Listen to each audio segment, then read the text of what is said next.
मैं नहीं आऊंगा। मुझे शंका पहले से ही थी। मैंने कहा मैं आज रात में नहीं आऊंगा। तो उसने बोला ठीक है, मैं आज दिन में नहीं सोई हूँ। घर गया तो अपना कमरा देखा, कमरा खुला था। कमरे में उस रूम का लड़का मेरे कमरे में बैठा था और मेरी बीवी उस रूम में बीच में लेटी, अगल बगल दो लड़के। मेरी बीवी क्या कहती है, इसको मारो नहीं तो बवाल हो जाएगा ज्यादा। मैंने कहा यार तू तो इस तरह न कर, मैं तेरे लिए घर परिवार सब छोड़ दिया, ऑटो चलाता हूँ सर, किसी तरह पेट पालता था, अपने लिए जैकेट नहीं लेता था इतनी ठंडी में, उसके लिए जैकेट लिवाई थी। पुलिस थाने में फफक कर अपनी दास्तान सुनाता ये शख्स, इसका नाम सचिन है। हाल ही में लव मैरिज की थी, 4 महीने पहले की ही बात है, लेकिन इसने अपनी पत्नी को मौत के घाट उतार दिया और इसके पीछे की वजह ने इस शख्स ही नहीं बल्कि पुलिस वालों तक को सन्न कर दिया है। जिस पत्नी को बड़े अरमानों से अपनी दुल्हन बनाया, घर वालों के खिलाफ जाकर शादी की, आरोप है कि वही पत्नी अपने पति के घर पर नहीं रहने पर एक नहीं बल्कि दो लड़कों के साथ थी। मामला उत्तर का है।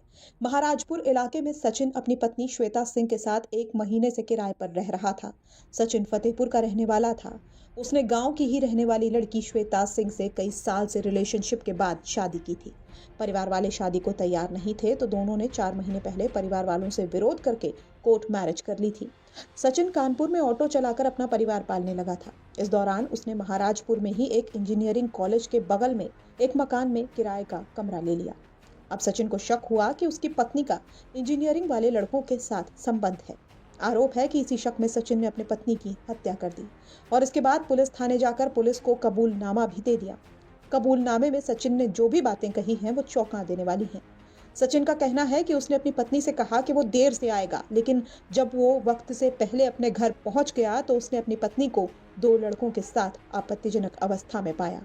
इसके बाद तैश में आकर उसने अपनी पत्नी की हत्या कर दी।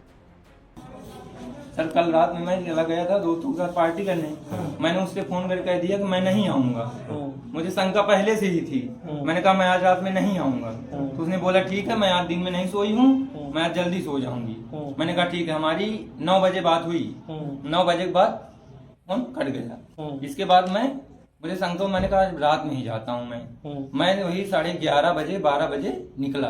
पहुंचे जाके रूम में शटर से अंदर से रस्सी बंद होती है, उसका शटर खराब है तो रस्सी बंद होती है सर। तो मैंने रस्सी हाथ डाल के खोल लिया। घर गया तो अपना कमरा देखा, कमरा खुला था। कमरे में उस रूम का लड़का मेरे कमरे में बैठा था और मेरी बीवी उस रूम में बीच में लेटी, अगल बगल 2 लड़के। मैंने जैसे ही फोन मिलाया तो निकाला वीडियो बनाने के लिए, तो मुझे धक्का मार दिया। तो उतनी समय वीडियो नहीं बना, बाकी मैंने बाद में कमरे में वीडियो बना लिया पूरा। तो इसके बाद कुछ नहीं, मजे देर में मैं अकेले था, वो 3-4 लोग थे। तो मुझे जबरदस्ती पकड़े, मारे, 1-2 ऊंचा मारे। मैंने कहा ठीक है, मैं कुछ नहीं करूंगा, बाकी बात की बात कर लेते हैं। तो बोला ठीक है, समझ जाओगे तो ठीक रहेगा ज्यादा। मेरी बीवी क्या कहती है, इसको मारो नहीं तो बवाल हो जाएगा ज्यादा। मैंने कहा यार तू तो इस तरह न कर, मैं तेरे लिए घर परिवार सब छोड़ दिया, ऑटो चलाता हूँ सर, किसी तरह पेट पालता था, अपने लिए जैकेट नहीं लेता था इतनी ठंडी में, उसके लिए जैकेट लिवाई थी। इसके बाद मैटर टूट गया। इसके बाद किसी बगल वाले लड़के ने 100 नंबर फोन कर दिया, यही मेरी बच गया। 100 नंबर आ गई, हम सब लोगों से पूछताछ हुई। लड़कों ने बताया कि हाँ लेटी थी, बैठी थी, कह रही थी। 1 बजे रात के 3 लड़के रूम में, मेरी बीवी बैठी बोले थे। वो लड़के 2 लड़के थे, वो वहीं उसी मकान में रहते हैं, चौकी में है इतनी। हाँ, मेरे रूम के सामने।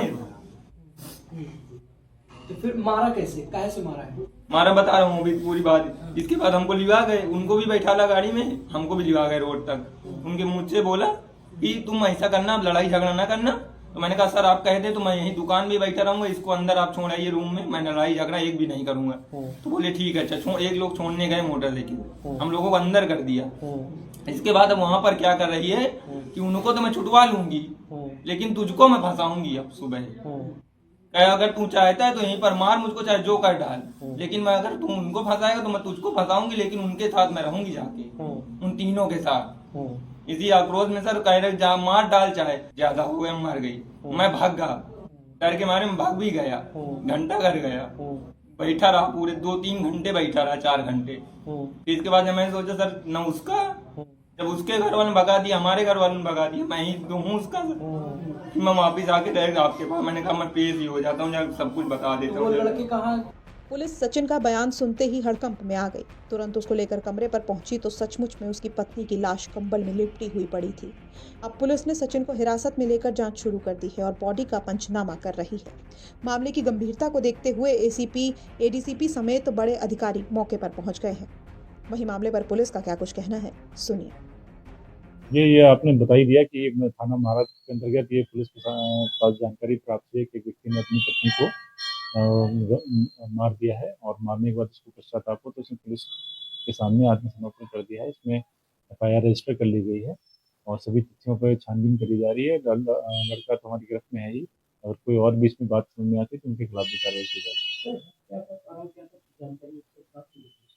अभी प्रथम दृष्टया तो जानकारी नहीं है, लेकिन क्या हुई है ये क्लियर है, कार्रवाई की जाएगी।